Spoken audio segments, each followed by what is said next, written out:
Olá, bem-vindas e bem-vindos ao nosso Pod Parto de hoje.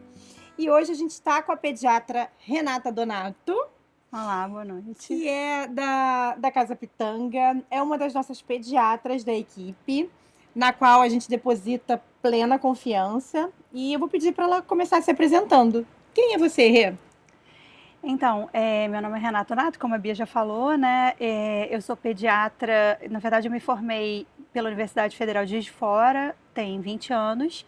Sou pediatra, formada pelo Hospital Souza Aguiar e fiz infectologia no Instituto Fernandes Figueira e, além disso, depois de uns anos me apaixonei pela homeopatia e também fiz a especialidade pelo Instituto Hahnemanniano. Lá no Unirio. Isso. Mas você trabalha muito em UTI, né? Faz muita sala de parto, UTI, né? Desde Sim, na sempre, verdade, eu sempre, assim, na verdade eu nunca tive muito perfil para emergência pediátrica, até por conta do meu perfil de consultório mesmo, e tinha muita paixão pela questão da assistência mesmo no momento do parto, dos recém-nascidos e tal, e tive uma oportunidade desde muito cedo, isso há uns 15 anos atrás, de transitar, né, de plantão de emergência para assistência em sala de parto, apesar de eu não ser neonatologista de formação. Tem mais ou menos uns 15 anos que eu trabalho com assistência em sala de parto. Já trabalhei em hospital público, hospital Rocha Faria, durante uns 10 anos quase, acho que 9. E o hospital também da mulher, o hospital de Bangu, do Hospital da Mulher de Bangu. Marisca também, uns 6 anos a 7 anos. E depois acabou que eu tenho formação militar também, né? Sou capitão pela Força Aérea Brasileira. Eles, sabendo dessa minha expertise por questão de prática mesmo, clínica, acabaram me levando para a UTI neonatal e atualmente eu sou da equipe de neonatologia da aeronáutica, quer dizer, atualmente não, né, desde 2015 que eu trabalho lá. Ela é muito humilde, né? Porque, na verdade, ela não é capitão da Força Aérea, ela está quase... Ela é major, praticamente. Daqui a poucos meses, Renata vai ser major. Acho chiquérrimo. Ah, eu sou major. Né? Eu acho chique. Desculpa, eu acho chique. E hoje ela trabalha no Hospital de Força Aérea, o Hospital Central da Aeronáutica, do qual eu também fiz parte por 3 aninhos só. E ela é de carreira, então ela já... Ó, antiguidade é posto. Além do Hospital da Força Aérea, né, o Hospital Central, como você colocou, atualmente eu trabalho, me dedico mais exclusivamente a essa assistência neonatal na sua equipe, né, basicamente, e trabalho na Casa Pitanga em atendimento pediátrico particular. Você está mais, então, com o particular, né? Consultório privado e Isso, militar. e militar, isso. Atualmente. Que, graças a Deus, atualmente tem uma carga horária que me permite me dedicar bastante ao consultório particular. Gabi, a gente não precisa apresentar. Gabi está sempre de casa, médica obstetra. E esse episódio é para falar majoritariamente, porque tem assuntos muito, muito ricos, tem bastante coisas para falar, mas a gente vai tentar não se aprofundar muito no que a gente vai colocar em outros episódios. Então, vamos tentar ater-nos à consulta pediátrica de pré-natal. E eu e Gabi, a gente vai fazer algumas perguntas para a Rê, para tentar nortear. E algumas coisas a gente vai tentar não ficar... Eu sei que a gente fala muito, que a gente acaba falando mais do que deveria, mas o episódio que a gente vai gravar em seguida, já é sobre assistência ao recém-nascido em sala de parto e violência neonatal. Então, por isso, já entendam que vai ser o próximo episódio, o a seguir. E a gente não vai ficar explicando e entrando nesse assunto, tá? Vou começar, então. Uhum. O que é a consulta pediátrica de pré-natal? Do que se trata? Então, isso é uma dúvida que realmente as mães, até quando marcam muitas vezes essa consulta, por orientação de obstetras que são bem orientados e que têm um excelente padrão, né? E que sabem da importância, muitas vezes orientam e as mães chegam um pouco perdidas na consulta pediátrica, sem saber a importância disso, e eu acho que vale muito colocar aqui. Na verdade, a primeira coisa que a gente pode pensar é o seguinte: os pais que estão vivendo uma gestação, eles estão se preparando para a chegada do seu filho, né? Da sua filha, do seu bebê. E é uma mudança muito grande, radical na vida, que se inicia no momento do parto, no momento do nascimento. né? E as pessoas se preparam para tantas coisas, né? E, na verdade, se preparam, inclusive, muito para a gestação.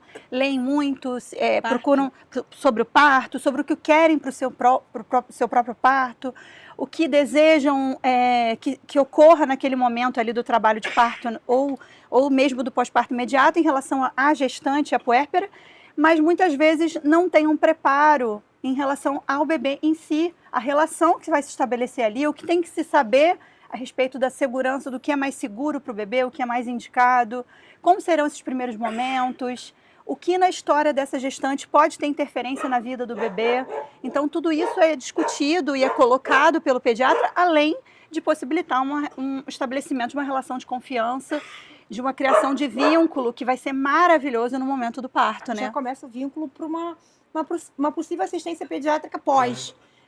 Será que eu vou gostar dessa pessoa que fez a minha consulta? Às vezes você gosta muito do conteúdo que a pessoa disponibiliza ali, mas não tem uma afinidade, empatia, uma né? empatia, uma afinidade, Exatamente. não criou um vínculo, daí você pode escolher outro pediatra para te atender o seu bebê depois. Conclusão, o que eu vou fazer com essa criança depois que nasce? Depois que nasce, e agora? Tipo, ela já vai, nessa consulta, pelo que eu entendo, como consulta pediátrica de pré-natal, já vai delinear os princípios do que fazer com o bebê depois que nasce. Lembrando que sempre vale a pena mencionar, isso é um recorte elitista para quem pode escolher uma pessoa, para quem vai ter uma equipe 1 para 1 ou não. Inclusive, já estou me atravessando a mim mesma. Minha próxima pergunta seria para quem fazer. Isso é, de certa forma, elitista, mas acredito eu que mesmo para pessoas que vão parir no SUS, se essa ínfima parte puder pagar uma consulta online de pré-natal, eu vou parir no interior, eu não confio quase em ninguém daqui, eu queria orientação. Dá para fazer online porque não tem exame físico. Não vai examinar um bebê dentro da barriga, não é ela que examina, é o obstetra. Exatamente. Então, dá para fazer, mas ainda, mesmo para quem vai parir no SUS e pode pagar, ainda continua tendo um recorte elitista e eu sempre acho que vale a pena marcar esse ponto. Então, para quem, Rê? Você comumente atende online pacientes que não vão parir com a equipe, vão parir no plantão? Isso é muito factível de ser feito, assim, tem bastante utilidade, inclusive, mesmo se, muitas vezes, os pais têm um pré-natal com um obstetra que, até por uma questão de acesso mesmo, ou de possibilidade, não gera uma confiança, uma relação de confiança tão grande, mas às vezes por uma possibilidade, uma questão mesmo de impedimento de uma escolha de outra equipe, não tem uma relação de tanta confiança na conduta, o pediatra aí sim tem até mais benefício, né, de chegar e pontuar quais são os fatores de risco, o que pode ser visto, o que deve ser visto. E isso no terceiro trimestre tem bastante importância, que é o momento da consulta da pré-natal pediátrica, né, de pontuar o que eles têm que estar atentos, para que eles estarem atentos ali naquele momento, né? O que eles podem, inclusive, questionar em relação à conduta do obstetra naquele momento. Pré-natal, né? Em relação ao pré-natal, exatamente. Que vai interferir diretamente na vida do bebê, né? Você recomenda em torno de qual idade gestacional, mais ou menos? Quando? Então, a partir de 32 semanas de idade gestacional. O que eu falo para as minhas pacientes, assim, quando fazer? Quando você quiser. Tem mulher que já está, não são a maioria, mas tem mulher que já está estudando sobre gestação, parto, bebê, criação. Faz o plano de parto desde o início. Ela já está há muitos anos estudando. Eu tenho algumas seguidoras de verdade, eu tenho algumas, não são tão poucas, embora ainda sejam minoria comparando com o todo. Elas estudam sobre isso há muito tempo. As mulheres já estão assim, na rataria máxima. Se elas quiserem fazer com 20 semanas, elas podem, já estão naquela ansiedade. Por que a gente fala mais para o final? Sim. Por 2 motivos, a meu ver, me corrige e acrescento. Por 2 motivos. Para a maioria, você vai meio que atingir seu ápice dos estudos mais para frente, né? Você já vai ter acumulado mais dúvida, o que perguntar para a pediatra da tua listinha lá de check, de dúvida e insegurança, já vai estar mais bem informada no final, e você já vai ter uma carga de pré-natal maior, no sentido de vai ser mais fácil para a pediatra, principalmente para quem não está com a equipe de confiança 1 para 1, para quem está dependente de pediatra do plano, de pediatra do SUS, de clínica de saúde da família, que talvez não tenha um pré-natal tão bom. Tem clínicas maravilhosas de saúde da família, mas tem outras que não tanto, isso varia Mas, bastante. e no SUS não tem essa consulta pediátrica. Não tem. Não tem, Disponível. porque eu faço até o pré-natal do SUS pela faculdade e a gente encaminha para odonto, mas não encaminha para Não encaminha pediatra. pra pediatra. O que Que seria... é uma pena, né? Isso é uma É, uma discussão. pena. Dependendo da qualidade da assistência mesmo pré-natal, muitas vezes até essa consulta pediátrica pode ser até um pouco, né, antecipada, 28 semanas, dependendo, porque você já consegue até ter uma percepção das pequenas possibilidades ali de abordagens que não foram vistas ou que não foram orientadas, entendeu? De ajuste. De ajustes. Porque aí você já tendo pelo menos as 2 primeiras rotinas de pré-natal, primeiro e segundo trimestre, e você já tendo uma noção mais ou menos do histórico da paciente, da gestante até então, se você acha que tem alguma coisa a ser acrescentada ou vista, principalmente em relação às infecções, né, possíveis infecções que possam ser identificadas ou que não foram identificadas ou conduzidas adequadamente, né, nas Você vê que ela sorologias falou de maternas. infecto, que ela já É. falou de infecção. Eu já lembrei de outra coisa. Vamos supor, vou dar um exemplo muito, muito básico e muito comum. Vamos supor, você está com 27 semanas, marcou com a Renata a sua consulta de pré-natal pediátrico, você é obesa, tem 38 anos, é tua primeira gestação, já teve resistência à insulina há alguns anos, mas você fez uma dietinha melhor para engravidar e tal, e não te pediram a curva glicêmica, e você não sabia disso, isso passou para você e passou para o pré-natalista, que não deveria. Para você que é leiga, tudo bem passar, você não tem que obrigatoriamente saber de coisas técnicas, mas o pré-natalista deveria. E aí não te foi solicitada a curva glicêmica. Renata, em sua consulta de pré-natal pediátrico, vai perguntar a tua idade, teu IMC, seu histórico, blá, blá, blá, como é que tá a tua alimentação, nananana. E ela, me dá esses exames, me dá teu cartão. A Renata, poxa, você tá com 27 semanas e meia, ainda não fez o teu ATG? Olha, alerta o seu obstetra que você precisa, é para todas, mas para você mais ainda. Porque tem fator de Porque risco. você tem fator de risco e urge você fazer meio que logo. E ela pode, na verdade. Eu não sei se você faz Sinalizar. isso. Sim, mas isso Você aí pode pedir. Pode solicitar pedir, também. eu acho que É meio feio. eu acho que, na verdade, seria mais o papel do pediatra sinalizar, assim, para que eles possam ter até a possibilidade de questionar e de buscar, entendeu? A assistência que eles merecem e que é importante que seja feita da forma mais adequada possível, entendeu? A gente gente tá com a equipe 1 para 1 e é uma equipe que você não A conhece. gente está à e disposição tal. para ajudar no que for necessário, né? Mas assim, partindo de um cenário em que existe algum grau de troca também com o obstetra, Mas pensa num mas se for cenário num que não tem cenário troca. que não tem troca, a A gente mulher pode só vai até, ter daqui a um além de mês a orientar, próxima solicitar. É. Já Você tem pode como solicitar os solicitar, exames. Você é médica. Sim. Aí você pode só solicitar, solicita. Se eu ver teu que é mais ATG. caótico do que eu imaginava anteriormente. Isso, eu tô falando de um cenário que ela tá largada, assim, que o pré-natal, agora a próxima consulta é só daqui a um mês. Ela vai ter 33 já. Não tem Sim. nem contato, Entende? não tem nem como ir ver Você quem não é tem o contato com o obstetra. pré-natalista, que varia, às vezes, numa clínica de saúde da família, no posto de saúde. Não tem acesso. O médico do plano, Pra ela ter não tem essa telefone troca, do médico né? do plano. É um negócio meio estranho. Pra ter essa Sim, troca. sim. Enfim, aí eu acho que dá numa exceção para o pediatra solicitar um TOTG. Vocês entenderam, assim, o básico, cenário, o né? cerne? É isso. Ela Porque não isso tá falha. impacta diretamente na assistência, né? Que Isso você vai impacta ter. em desfecho. Então, desfecho, claro. Né? Por isso que é tão importante essa parceria, né, da equipe, de uma equipe que tem uma mesma, né, um mesmo conhecimento técnico, uma mesma visão, no sentido de estar fechada ali, porque isso, poxa, coloca o pré-natal anos-luz da maioria do que as pessoas têm acesso. Né? É aquilo, Do o básico básico. bem feito, a minoria faz. E eu me refiro apenas ao básico bem feito, a minoria faz. Para ser um pouquinho melhor que isso, é só mais um pouquinho. E para ser muito bom, é só mais um pouquinho, porque o nível é realmente muito baixo, infelizmente. E eu não estou me referindo só ao Rio de Janeiro, Brasil, não. Eu estou me referindo ao mundo como um todo. A medicina...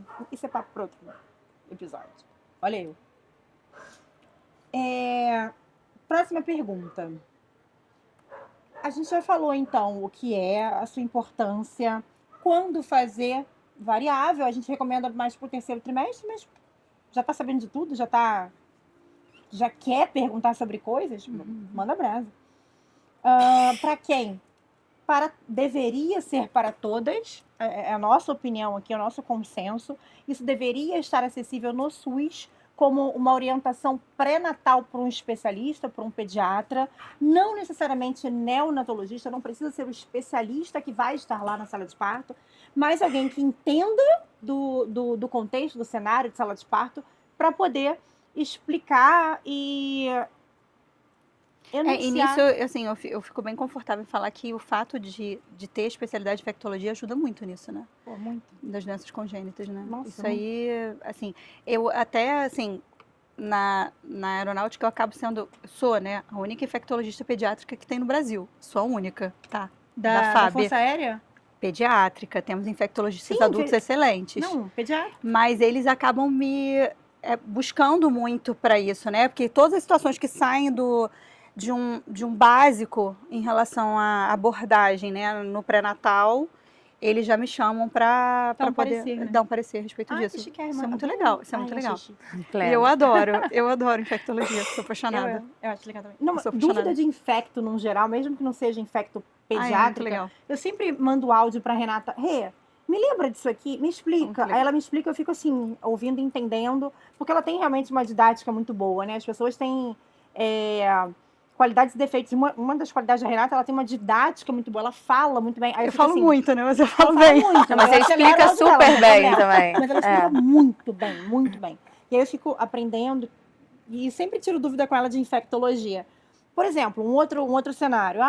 Ela notou que não tem um exame de toxoplasmose que, poxa, no Brasil inteiro deveria ser rastreado no mínimo, do mínimo, uma vez no pré-natal, pelo menos uma vez, né? Pelo menos uma vez por trimestre, que é o recomendado. E ela viu que ninguém pediu toxoplasmose. Ela vai e vai falar, poxa, esse exame deveria ter sido solicitado, tenta pedir para o pré-natalista na próxima consulta. Então, uma das abordagens, já pulando para um dos tópicos que eu aqui listei, é justamente essa checagem de pré-natal, né, que está dentro da Sim. anamnese. Sim, de todos os exames maternos, tudo que foi feito, se algum dele está fora da normalidade, poderia oferecer risco para o bebê ou não, e orientar os pais a esse respeito, né? Então é importante que o cartão de pré-natal esteja bem atualizado com os exames, ou, se não for o caso de um obstetra que tenha tanto cuidado em relação ao preenchimento, que os exames sejam levados a essa consulta de pré-natal pediátrica para que o pediatra possa ter acesso, né? Bem lembrado. Porque nem todo cartão de pré-natal é tão minucioso, tão detalhista, e que tem tudo E anotado. bem escrito. E bem escrito Exatamente. em letra legível. Falando isso, vocês estão de parabéns. A gente já sabe que não tô brincando. Vocês são Não, fofíssimos. mas realmente, assim, cartão é algo que deveria ser negociável, deveria ser para todo Sim. mundo. Mundo afora não existe. É bizarro, não existe cartão de pré-natal. E nenhum outro. Bom, que eu tenho atendido, eu já atendi gente assim, de muitos países, muitos brasileiras morando em muitos países.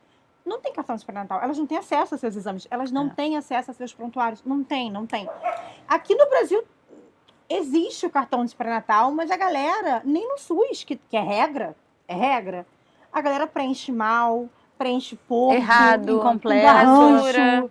Deixa várias lacunas. Com certeza. Exames que teriam que ter, por exemplo, titulação do exame, né? Da DRL. sorologia. Muitas não vezes no colocam. SUS. Sífilis, positivo. Confirmação. Positivo, sim. E Confirmação qual foi o exame que foi usado para triagem? O VDRL. E aí, foi checado, não foi checado? Fez a medicação? Quando fez Quando todas as doses? O Isso marido fez? Muitas vezes a gente tem dificuldade, inclusive, de identificar isso. Uhum. Atualmente não é mais obrigatório pelo protocolo de sífilis congênita que o parceiro seja tratado, né? O tratamento do parceiro saiu do protocolo. Mas o tratamento da gestante, a gente tem dificuldade muitas vezes de acessar isso em pré-natal particular. Não só do SUS. A gente tem dificuldade. Eu tô falando do SUS porque eu dei plantão muitos anos. E eu vi os SUS cartões. Mas eu muitas pego vezes. também particular. E aí, a mulher já tá com 20 semanas. Chega pra mim com 20 semanas. Me empresta seu cartão. Não tem cartão. Ela tá com o mesmo obstetra, ela já tinha fechado com essa pessoa, já tinha... Não tem cartão. Ela fala que tá tudo no prontuário dela. Poxa, tem que ter cartão de pré-natal. Quem tá na assistência particular... É direito do paciente. É direito aqui no Brasil. É direito do paciente ter o seu cartão de pré-natal bem preenchido. E isso é uma coisa, nem pertence ao tema, mas sim. Isso é uma coisa que há de ser cobrada. Vocês têm que pedir. Poxa, você não preencheu aqui. Esse exame eu não fiz mesmo? Ou, não, tudo bem. Não precisa ser bélica, mas eu acho que você pode exigir com carinho, cuidado, amor, né? Fingindo ser fofa, o preenchimento adequado do teu cartão de pré-natal, a cada fase, a cada consulta, a cada trimestre, enfim, a tudo que acontece. Então, e falando a respeito dessas questões de fatores de risco pré-natais maternos, né, a gente vale lembrar o conceito atual que vem sendo muito estudado, cada vez ganhando uma importância maior, da epigenética, que nada mais é do que a expressão genética de nosso potencial genético, do que a gente tem de carga genética, e o bebê, no caso o feto, ele tem a carga genética materna e paterna, mas como vai ser a expressão desses genes, já se sabe que essa expressão se inicia, né, a definição de quais as patologias ou possíveis fatores de risco que esse bebê, lá na idade adulta, ao longo da sua vida, né, pós-natal, na verdade pós-uterina, a expressão dessas patologias, elas têm muita relação com a ambiência intrauterina. Inclusive, até falando a respeito, já se fala a respeito do conceito da pré-concepção, né? De se preparar a mulher para a gravidez. Do espermatozoide. Exatamente. Da qualidade do espermatozoide do homem. É isso. É epigenética, por isso que a gente, já trocando completamente de assunto, a importância não só da mulher, a gente mencionou isso no episódio de pré-concepção, não só a mulher se preparar para a gestação. O homem precisa fazer exame, exatamente. Não tem um exame ou suplemento que o homem tem que tomar, mas ele tem que estar tão saudável quanto a mulher. Comendo bem, praticando atividade física, regulando o sono, controlando o estresse, evitando álcool e tabaco em excesso. Tabaco, né? Pelo amor de Deus, né? Álcool é ótimo. Tô brincando. Mas tabaco, pelo amor de Deus, mas excesso de álcool também, para quem está tentando engravidar e para o casal que está tentando engravidar, pode ser nocivo para a epigenética e para a própria fertilidade. Diminui a fertilidade. Tabaco não se discute porque, 2024, não tem como. Exatamente. Esse é o conceito de epigenética que ela se refere. E você falou bem a respeito de atividade física, uma vida saudável, né, da gestante durante todo o período da gestação. Isso tem interferência na vida do bebê já na fase intrauterina. Então, a qualidade de vida que ele vai ter tem a ver com a qualidade de vida materna durante a gestação. Isso é algo que realmente pode se considerar uma revolução no sentido de um conhecimento que vai mudar a abordagem. Genética. E prevenção futura, né? Exatamente. Sim. Melhorar a qualidade de vida, que na verdade o ideal é que a gente melhore a qualidade de vida, e a puericultura entra muito aí, né? O acompanhamento do bebê saudável para que você possa melhorar a qualidade e evitar doenças. É o futuro mesmo da assistência médica. Como um todo, né? Não só a pediátrica, neonatal, enfim. Um exemplo também muito bobinho disso de ambiente intrauterino. Por que mulheres diabéticas gestacionais, né, com uma hiperinsulinemia, uma hiperglicemia gestacional, têm bebês com uma tendência a ter mais doença cardiovascular no futuro, ganhar mais peso, ser obeso, ter mais alergia? Isso tudo é ambiente microuterino. Exatamente. Né? Microambiente uterino. Tá. Daí você falou da checagem de pré-natal da mãe. Você checa os exames dela, você já pincelou aqui, né, de infecções e tal, diabetes, blá, blá, blá. O que mais você checa, assim? O que mais você pergunta de importante na anamnese da mulher, na anamnese da mãe e dos exames de pré-natal que ela fez? Então, na verdade, é importante também a gente ver a questão da tipagem sanguínea materna, né? Isso é importante para que a gente possa avaliar fatores de risco em relação ao desenvolvimento de icterícia neonatal e o grupo sanguíneo da mãe e, de preferência, ter uma noção, ter o conhecimento do grupo sanguíneo paterno também ajuda bastante, nem sempre isso é possível, mas isso é importante até para a gente passar em termos de informação mesmo para a mãe, da possibilidade de uma incompatibilidade sanguínea materno-fetal como um fator de risco para a icterícia mais grave no período neonatal, né? E é importante até a gente citar e até explicar às mães que possam, né, tá buscando informação aqui nesse momento, que a icterícia neonatal, na maioria das vezes, ela é fisiológica, benigno. É um evento fisiológico, benigno, autolimitado, que não oferece, a princípio, tendo um bom controle, nenhum risco para o bebê, não tem nenhum tipo de sequela relacionada à icterícia, a não ser em casos que não foram controlados e conduzidos e que levam a uma complicação que é o kernicterus, mas que atualmente, graças a Deus, na atualidade, quando se tem uma boa assistência pediátrica, a chance é mínima, né? Porque a gente não chega nem a níveis de pré-toxicidade, a gente, na verdade, aborda muito antes que isso. O nível de fototerapia é um nível bem abaixo do nível de toxicidade. A fototerapia está aqui, Exsanguíneo e transfusão tá aqui e toxicidade para kernícteros está lá em cima. Então, assim, você já indica muito antes. Kernícteros, que ela falou, é uma condição em que se acumula bilirrubina, porque a icterícia neonatal é o amarelão.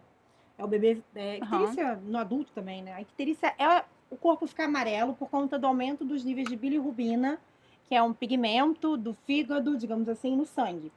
E aí, o acúmulo dessa bilirrubina no sangue deixa o corpo amarelo, legalmente falando.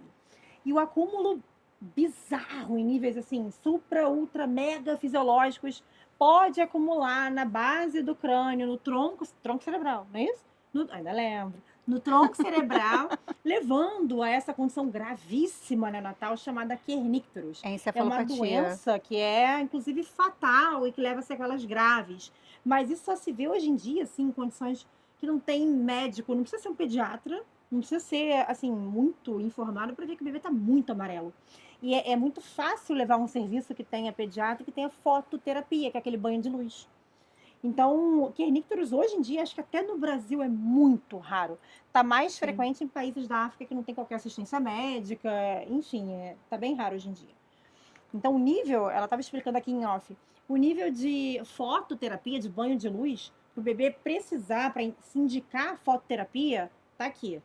Bem pré. Para precisar de transfusão por causa disso, já tá aqui.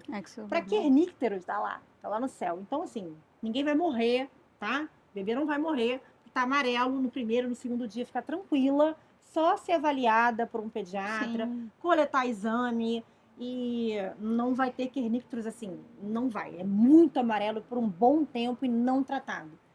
Calma. A galera vai botar no Google, né? Kerníctero. Vai Então, explicar. não, mas na verdade, eu acho que a principal relação à icterícia não é nem por conta de a necessidade de falar sobre a gravidade do kernícteros em si, mas eu sempre enfatizo isso porque, primeiro que as pessoas acabam lendo muita coisa a respeito, né?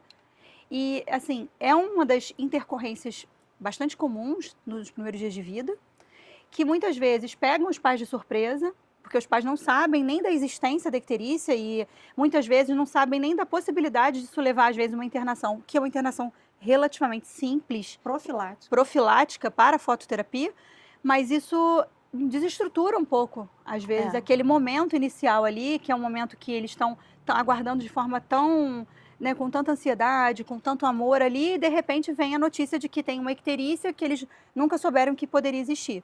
Então, eu acho que essas intercorrências, possíveis intercorrências de primeiros dias de vida, são uma das coisas que tem que ser ditas e explicadas de forma minuciosa para que eles possam ter mais segurança na condução desses primeiros dias, né? E se vier a ocorrer, fala, não, peraí, mas o pediatra lá atrás me falou a respeito disso, não é nada grave, é algo que a gente vai conseguir conduzir, vai dar tudo certo, e não é nada que ofereça grandes riscos para o meu bebê. Embora não seja algo grave, o pediatra na consulta de pré-natal pediátrico não precisa só falar de coisa grave. Não.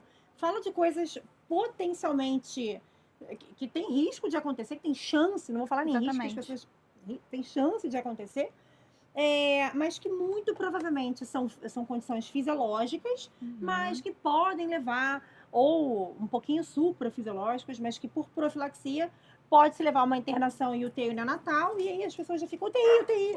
Aí ela já explica, calma, é só uma profilaxia, banho de luz. É chato, porque o bebê fica no UTI, blá, blá, blá, blá, blá, mas é um acolhimento ali, é uma explicação para a pessoa não desesperar, se acontecer. Exatamente. Isso explicado previamente é super importante, né? Porque muitos pais são pegos, assim, de surpresa, porque não imaginam essa possibilidade, acham que vai internar na UTI só por quadros, de fato, de extrema gravidade. E, às vezes, por uma situação dessa que é simples, né? Ficam tristes com essa situação, mas então é super necessário, né? Essa orientação prévia. Lembrando que a fototerapia, que algumas pessoas vão estranhar, a fototerapia só é feita em ambiente de UTI em maternidade particular. Isso é super importante, porque, na verdade, é exatamente o que a Gabi falou e que você está colocando agora. Assim, as pessoas têm uma noção de UTI fazendo uma comparação com UTI pediátrico e adulto. Então, assim, tá indo para UTI é grave. E, na verdade, a gente só tem a possibilidade em hospitais particulares de internar um bebê para qualquer tipo de procedimento em UTI neonatal. Não existe a possibilidade de enfermaria para esses bebês. O que não acontece na rede pública, eu acho que é um fator bem favorável na rede pública, É. porque eles conseguem manter em alojamento conjunto o bebê para fototerapia. Inclusive no hospital da aeronáutica é assim. O bebê reinterna, Sim, qualquer lugar do SUS. reinterna e vai internar em ambiente de alojamento. E Não tem teria por que supervisão ficar em médica UTI, ali, teoricamente. né? Porque não haveria uma gravidade para Eu acho UTI, que só mas no particular. Só no No particular. particular, porque o que dá lucro, assim, para maternidades particulares é a UTI. E quanto mais a UTI rodar, mais lucro a maternidade tem e instituições para sobreviver de lucro, né? Nenhum lugar vai ser filantrópico, quer dizer, nenhum não, mas essa galera não quer filantropia, quer lucro. A gente está no sistema capitalista e o que roda é a UTI. Então, fototerapia em maternidades particulares, o bebê vai para a UTI, embora não tenha necessidade real disso. independente da observar. gravidade, né? Porque fototerapia, um bebê que tem uma gravidade maior, É claro. que tem um nível, né, de bilirrubina já próximo ao eco sanguíneo, né, que precisa de uma hidratação venosa, alguma coisa, algum procedimento que é a minoria dos pacientes, esses até teria justificativa, né? Mas a grande maioria, vamos colocar aí, não é 80% dos casos. De A gente resto, tem, eu não poderia tenho ficar como falar em comum. números, mas assim, uma grande maioria realmente daria para ser em alojamento e uma Por- abordagem só- menos invasiva, né? só- Porque a galera deve estar pensando, como assim UTI? Não, meu bebê ficou amarelo e ficou do meu lado no alojamento. Porque Ah, a sim, maioria das é. maternidades do país, que são públicas, realmente isso se faz de alojamento conjunto e assim deveria ser. O que eu coloquei aqui que você ainda checa, né? Eu falei do que eu acho. Provavelmente você checa. O grupo sanguíneo, eu botei estado nutricional. O que você vê Importantíssimo. da mulher? Então, na verdade, status nutricional, qualidade, inclusive a qualidade dos alimentos que ela vem, né, que ela vem escolhendo no sentido de quais os alimentos que na rotina alimentar dela ela vem sendo orientada a consumir. Isso é importante, inclusive uma das coisas importantes em relação a isso é o consumo de DHA, alimentos ricos em ferro, vitamina D, super Cálcio. importante, cálcio, que são micronutrientes extremamente importantes. O iodo também, mas no Brasil, por ter O a sal, adição né? de iodo no sal de cozinha, não tem tanta Brasil preocupação. Isso é mais a nível mundial mesmo, né? Que as pessoas têm esse foco no iodo. Mas, no geral, assim, a preocupação básica do DH, inclusive, é importante citar que essa preocupação, ela vem da estrutura cerebral do feto e do neonato até ao longo principalmente dos primeiros 2 anos de vida do bebê, existe um crescimento, né, do sistema nervoso de uma forma geral e do encéfalo, de uma forma mais específica, com um ganho de massa encefálica, né, o sistema nervoso ele está em crescimento, em ritmo acelerado, e o DH ele entra na estrutura do sistema nervoso central, e isso é muito importante não só do encéfalo como da retina. Então ele tem impacto, né, a deficiência de DHA no desenvolvimento da visão e no desenvolvimento neuronal de um modo geral. Neurodesenvolvimento. Isso. DHA é ômega 3, tá? Ele vem da Legalmente degradação. Ele é, na verdade, ele vem da metabolização do ômega 3 mesmo. É um componente. Componente, isso aí. De pré-natal, o que mais, assim, você checa, Então, em relação aos fatores de risco maternos, a gente, o que eu acho que vale a pena muito focar, e aí a gente, pegando o gancho da nutrição, né? Se a mãe tem sobrepeso, obesidade, se a mãe, e se ela parte desse sobrepeso, obesidade como um fato, né? Eu chego e checo, a mãe está numa situação em que ela tem um sobrepeso, obesidade, VGMC. Então, a partir daqui, o que está sendo feito, o que pode ser feito para melhorar esse contexto, né? Como que a mãe pode melhorar a saúde dela daí por diante dentro desse terceiro trimestre, que é tão decisivo para o bebê, né? Para o crescimento e desenvolvimento do bebê. E até a evolução do início até ali, né? Porque você pega no Sim. terceiro, como é que ela era no início do pré-natal? Ela controlou ganho de peso, ganhou demais, Sim, né? sim. assim, Assim, do bebê. a partir daquilo ali, o que eu posso fazer em termos de orientação para essa mãe, para que ela possa melhorar a qualidade de vida dela, né? A qualidade nutricional, ver se realmente, isso depende muito também de outros fatores de risco, se ela tem a possibilidade de iniciar aí no terceiro trimestre atividade física, seja moderada, leve, né? Em níveis de intensidade que vão depender do histórico dessa mãe, né? Das possibilidades que ela tem, mas melhorar a qualidade de vida dela de uma forma global, né? Então, e ver a parte de suplementação vitamínica, como a gente colocou, suplementação de ferro, se isso está sendo visto de uma forma criteriosa ou não, né? Isso é super importante. Como é que tá o ganho de E peso do bebê ao longo do pré-natal? exatamente. E, na verdade, isso tudo tem interferência no ganho de peso do bebê. E Pós-natal. pós-natal, com certeza.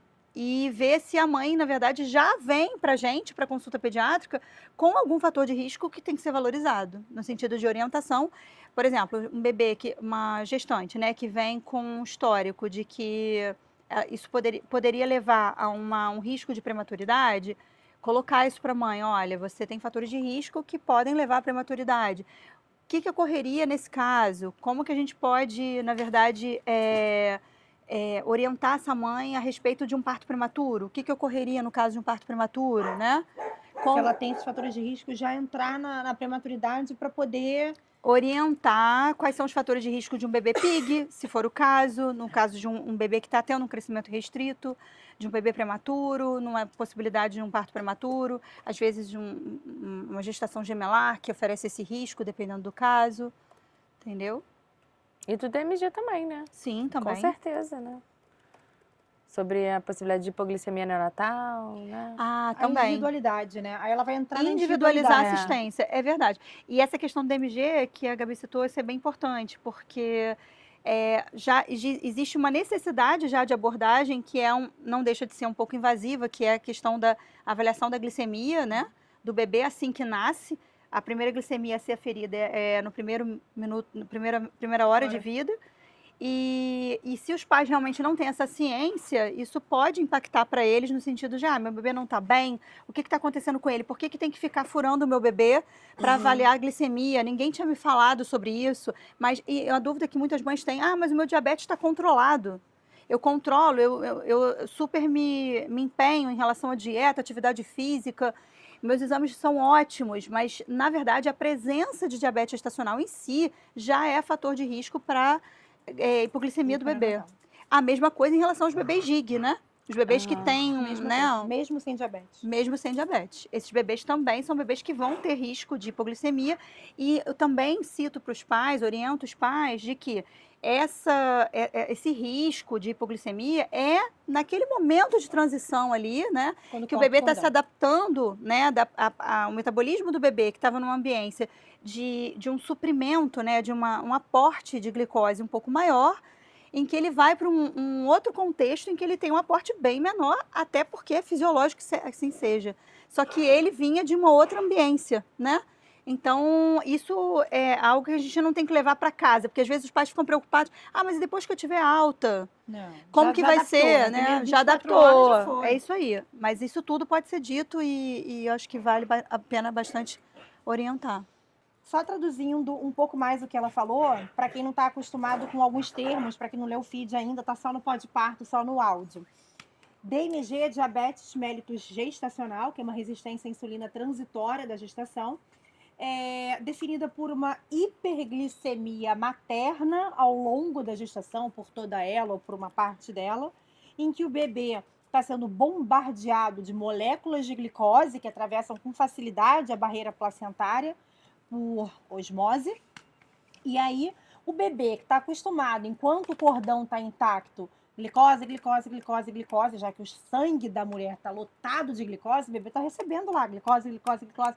Quando esse fluxo é interrompido, quando se corta o cordão, o bebê nasce, se corta o cordão, de repente, o pâncreas dele, que estava acostumado a produzir insulina pra caramba, para jogar glicose para dentro da célula do bebê, de repente, pum, cadê a glicose? Caramba, cadê a glicose? A insulina do bebê tá lá em cima. Porque ele tá acostumado com uma hiperglicemia, ele tá com uma hiperinsulinemia responsiva. De repente, se corta o cordão, se corta o aporte, o pâncreas do bebê... Ele tá num ambiente... Exatamente, é responsiva. E por isso, quando ele passa por um período de adaptação, porque ele estava numa ambiência que ele estava adaptado, só que quando ele vai para esse ambiente extrauterino, ele vai passar por esse período transitório em que ele tem um maior risco de hipoglicemia, justamente pelo que você explicou, mas isso realmente é transitório. Isso aí são questão de 2 dias no máximo. E aí o pâncreas fica confuso. Mas peraí. Exato. Eu produzi insulina pra caramba, aí o corpo do bebê faz o quê? Não está recebendo aquela glicose toda, faz pum, hipoglicemia. O pâncreas do bebê estava acostumado a produzir muita insulina, continua produzindo naquelas primeiras horas de vida muita insulina, joga toda a glicose que ele tinha dentro da célula. Cadê a glicose? Ele faz um pode fazer, né? Pode fazer. Alguns bebês podem, por isso a gente acaba monitorando todos os bebês. A maioria acaba se adaptando de uma forma mais tranquila, mas a gente não tem como garantir isso. E para a segurança do bebê, até pelos riscos da hipoglicemia em si, que aí sim oferece risco de vida para o bebê, inclusive. De morrer. A gente, de morte fetal mesmo, de morte neonatal, no caso, né? A gente não tem como expor esse bebê a esse risco. E é o mesmo raciocínio para o bebê GIG, que apesar de não ter o diabetes gestacional, ele está numa ambiência no útero com um aporte nutricional acima da média, vamos colocar assim, né? Ele acaba se adaptando a isso. GIG é o grande para a idade gestacional, sim. né? O bebezão, grandão. Bebê grandão, né? Que tem um peso acima da média para a idade gestacional. Exato. E é por isso que a gente fura o bebê. É a mesma coisa que pro adulto, né? É no pé.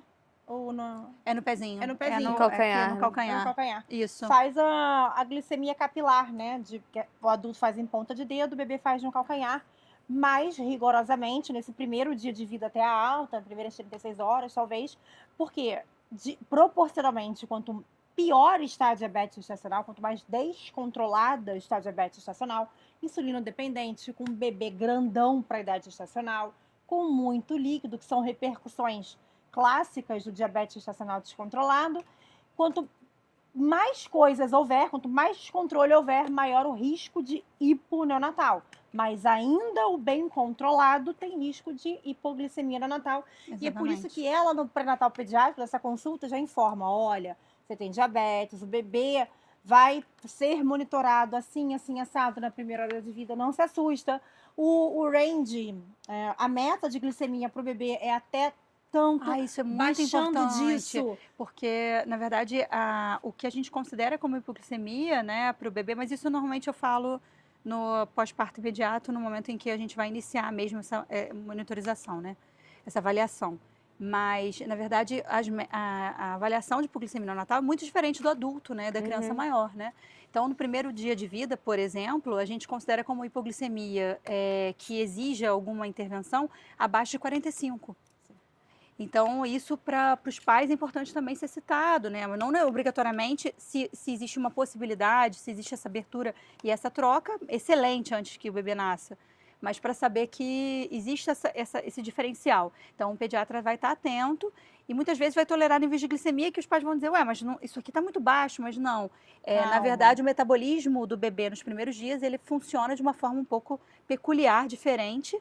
E a gente tem parâmetros e valores bem específicos, né, para monitorar aí da glicemia. E algumas maternidades são bem desesperadas, assim, especialmente as particulares, que tem o lucro como objetivo, afinal, precisa, né?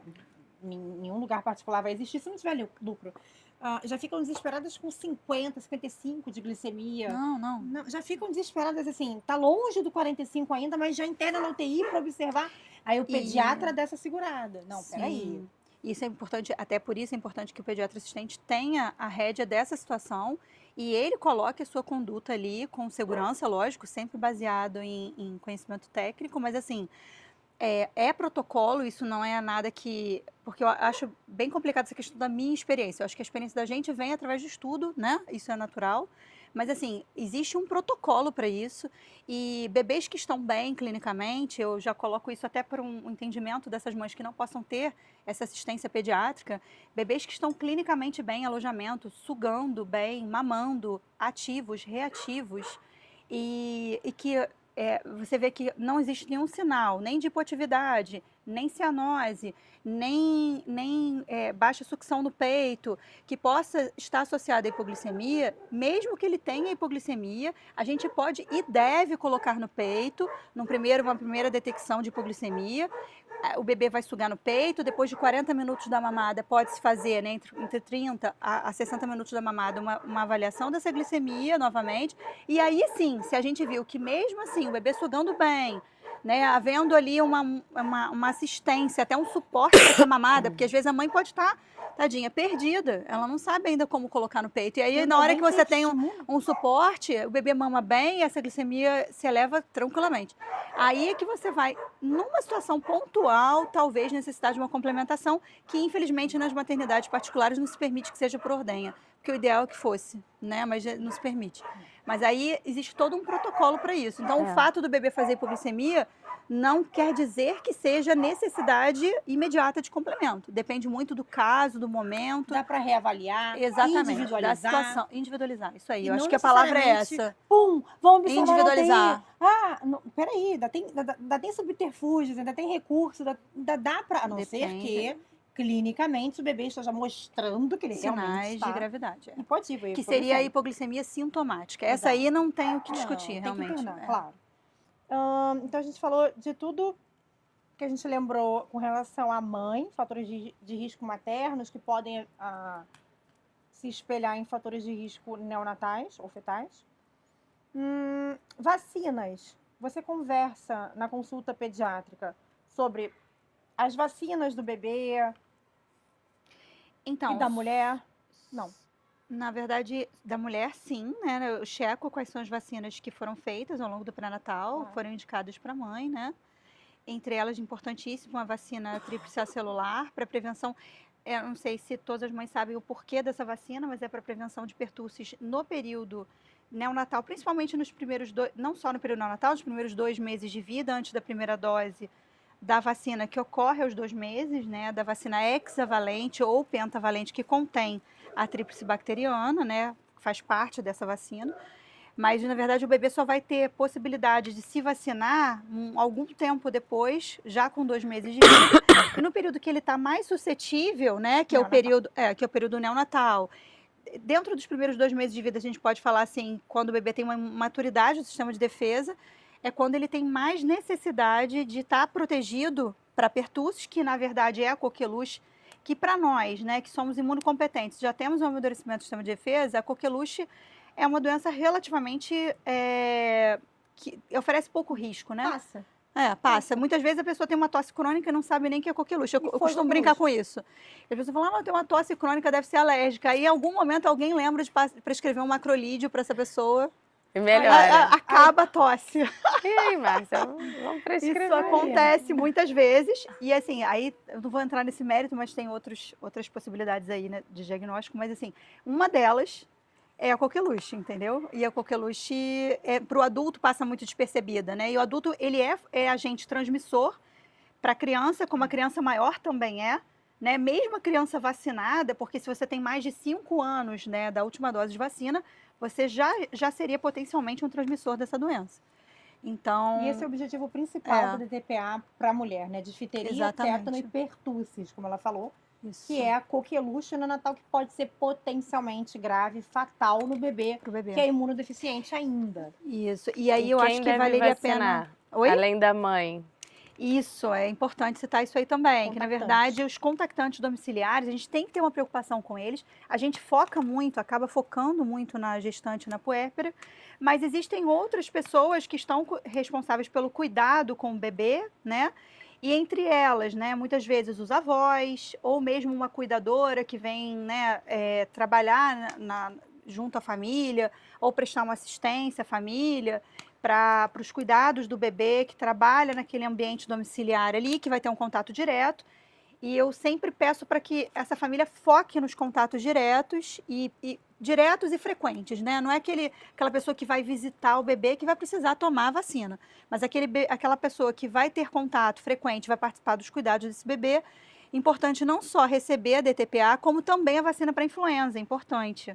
Sim, porque a vacina de Covid, sim. Se a gente fosse estender um pouquinho mais, a gente poderia até pensar nas meningocócicas, né, das vacinas meningocócicas do tipo B, ACWY, que são, a gente pode até ampliar essa possibilidade de imunização para esses contatos, mas colocando que a síndrome pertussis, que é no caso a coqueluche, é uma das maiores doenças mais graves, maiores preocupações do pediatra em relação à infecção no período neonatal, podendo levar a pneumonia gravíssima com risco realmente de morte, assim, é uma infecção bem grave. Eu falo que toda a rede de apoio, né, ali daquele bebê, é necessário vacinar, assim. Sempre falo, tu vacina toda a rede de apoio e as pessoas que estão ali direto com vocês, enfim, funcionários e tudo mais. Até falando a respeito de prevenção para o bebê, né, uma das coisas que eu também foco na consulta pré-natal é a necessidade deles já começarem a se conscientizar de que não é que a gente tenha que isolar esse bebê depois que nasce, mas que a gente tem que ter uma preocupação em relação à proteção desse bebê, em relação aos contatos e os principais agentes de transmissão de infecções respiratórias, muitas delas não são preveníveis por vacina. Exato. E são esses vírus respiratórios. A gente, por exemplo, a bronquiolite. A bronquiolite, assim, existe a profilaxia com imunoglobulina, está em desenvolvimento, a vacina está em fase de desenvolvimento. É 10 pau.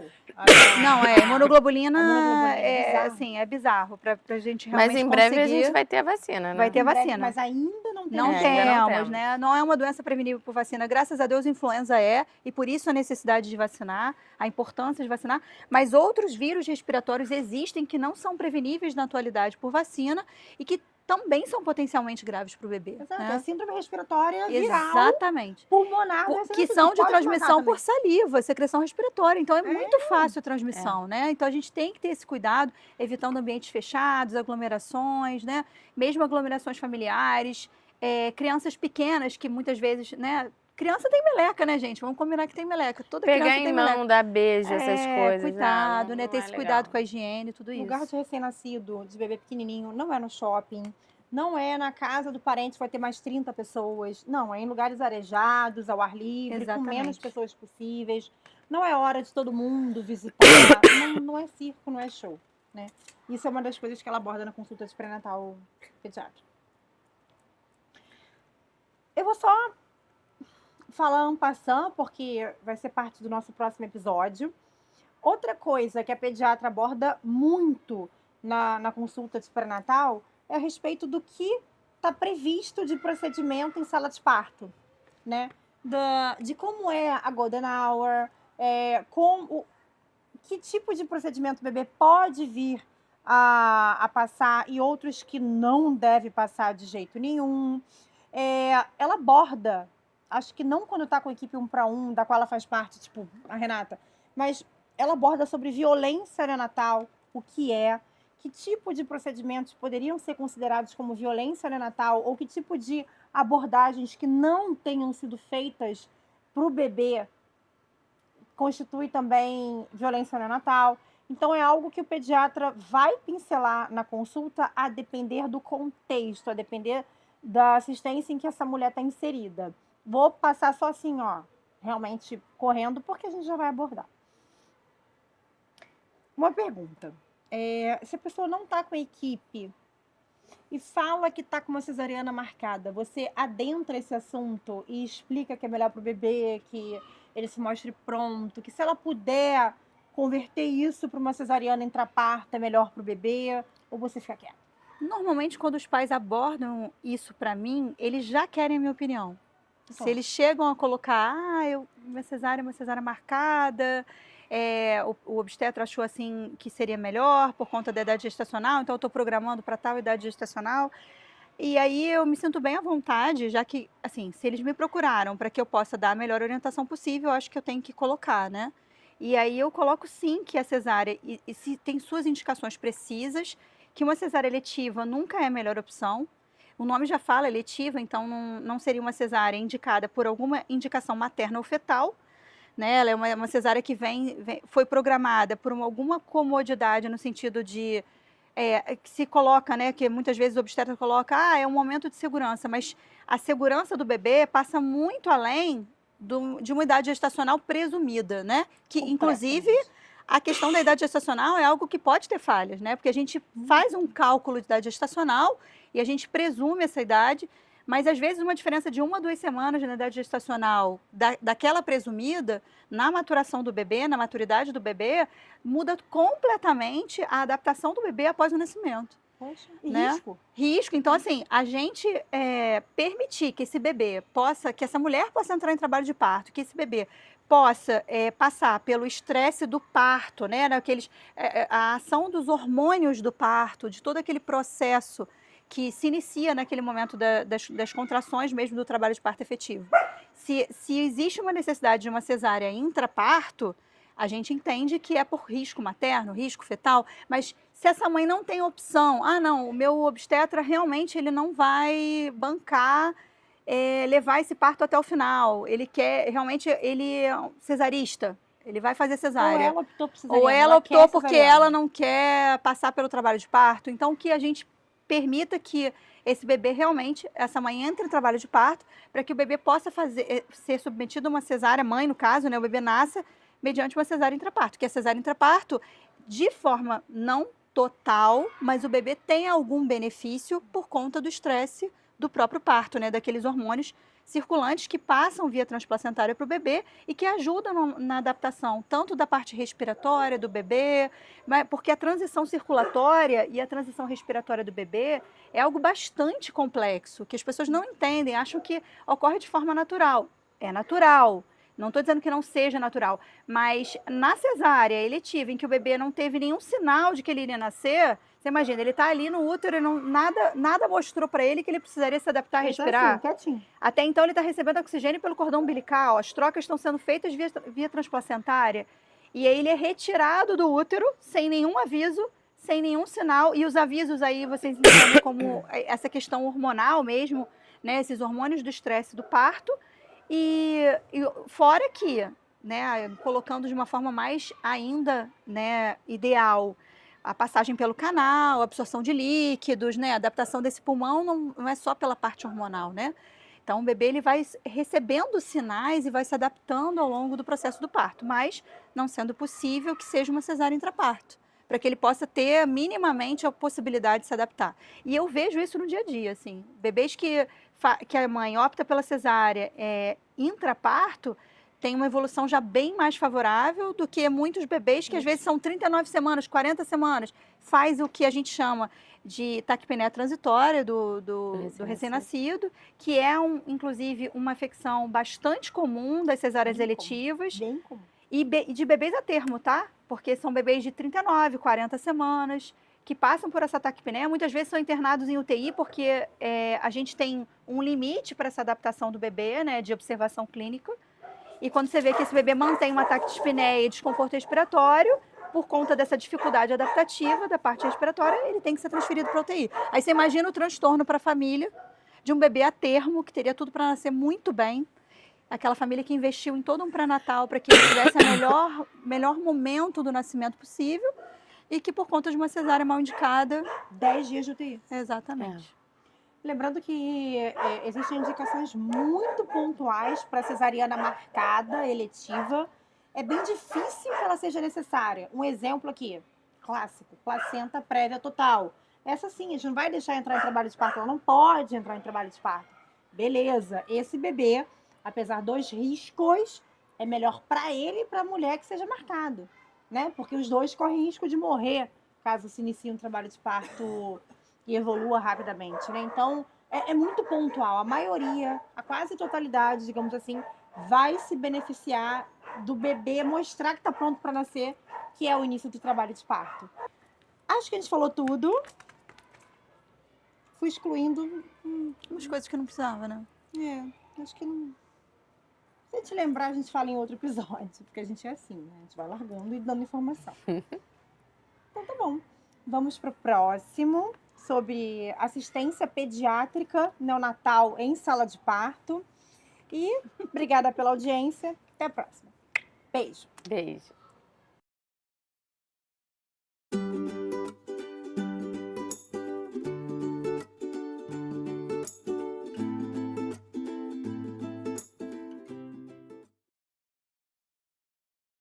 Show. Acabou. Acabou. Ok. Ok. Valeu, gente. Sacanagem. Valeu, gente. E ele segue querendo a bolinha. Isso aqui é pego, cara? Ele ficou sentado aqui muito tempo. Muito, é. Tá pegando? Muito tempo. Não, e a Renata ficava assim com a bolinha, ele ficava assim. Isso. Tá pegando? Eu deveria ter agradecido a convidada, só fui o quê? Me livrando. sou muito ruim, cara. Sério. Obrigada, convidada! Valeu, valeu! Tchau, gente! É, eu quero fazer xixi! Também. Acabei de pensar aqui que tá escroto. Eu, tipo, apresentei a Renata, a gente ignorou a Gabi. A Gabi não falou oi pras pessoas. Tá horrível isso. E eu Não, acabei de gente. perceber que eu tenho feito isso em todos os episódios. Tipo, Rafa, volta tudo. Não. Não vai dar. Volta tudo não da Rê, não da apresentação da Rê. Do que eu comecei a falar sobre a consulta, nananã. Terminou a Renata se apresentando, vem pra mim.